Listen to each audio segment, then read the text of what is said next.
السلام علیکم ورحمۃ اللہ وبرکاتہ۔ معیشت کو بچانے کے لیے جو اسلام نے قوانین بتلائے ہیں،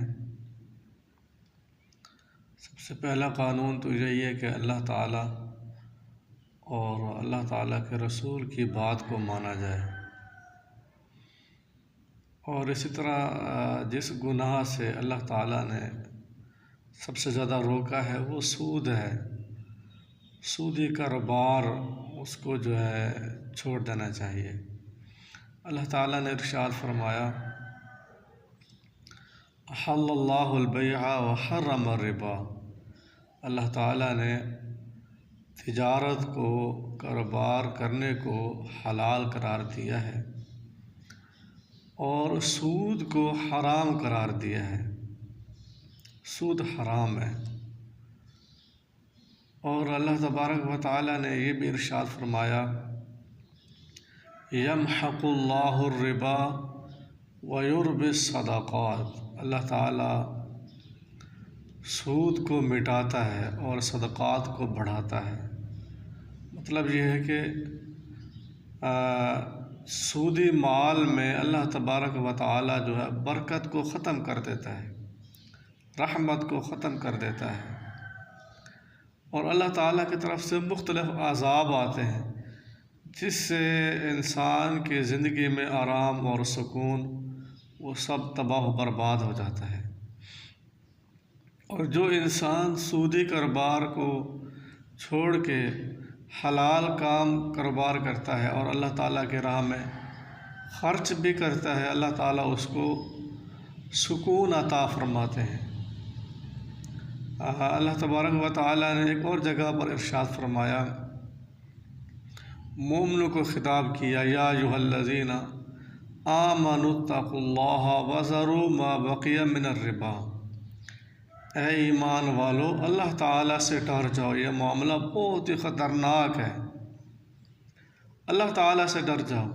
وذروا ما بقی من الربا، وذروا اور تم چھوڑ دو، ما بقی جو باقی ہے، من الربا سود سے، یعنی جو آپ کا اصل مال ہے وہ واپس لے لیں، اور جو سود کا مال ہے، اضافی مال ہے، اس کو آپ چھوڑ دیں۔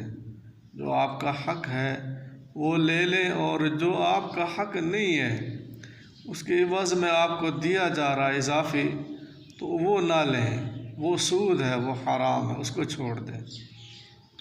اس معاملے میں اللہ تعالیٰ سے ڈر جائیں۔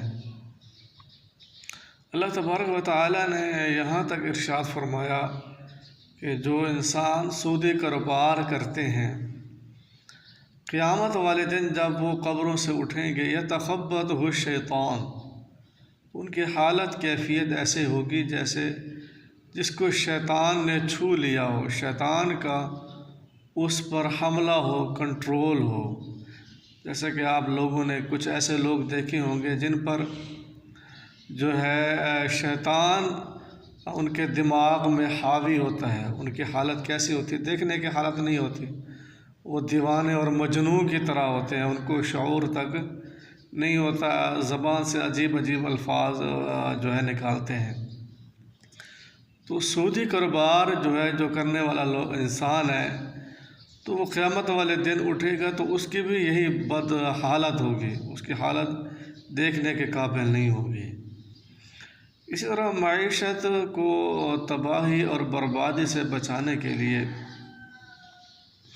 اور اپنی زندگی میں اپنے رزق اور روزی میں برکت لانے کے لیے سچ کا سہارا لینا چاہیے، جھوٹ سے اپنے آپ کو بچانا چاہیے۔ اللہ تبارک و تعالیٰ نے جو ہے لعنت کی ہے جھوٹوں پر، جو لوگ جھوٹ بولتے ہیں اللہ تعالیٰ نے ان پر لعنت کی ہے، وہ لوگ ملعون ہیں۔ اسی طرح نبی کریم صلی اللہ علیہ وسلم کا بھی ارشاد گرامی، علیکم بالصدق، اے لوگو تم پر جو ہے لازم ہے کہ تم سچ بولو، سچ کا ساتھ دو، سچ بولو۔ اور نبی کریم صلی اللہ علیہ وسلم نے فرمایا، ایک بندہ جو ہے سچ بولتا رہتا ہے تو اللہ تعالیٰ کے ہاں وہ صدیق لکھا جاتا ہے، وہ سچا لکھا جاتا ہے۔ پھر پیارے پیغمبر صلی اللہ علیہ وسلم نے فرمایا اپنے آپ کو جھوٹ سے بچاؤ، جھوٹ نہ بولو۔ ایک شخص جو ہے جھوٹ بولتا رہتا ہے، اللہ تعالیٰ کے ہاں کذاب لکھا جاتا ہے کہ بہت زیادہ جھوٹ بولنے والا۔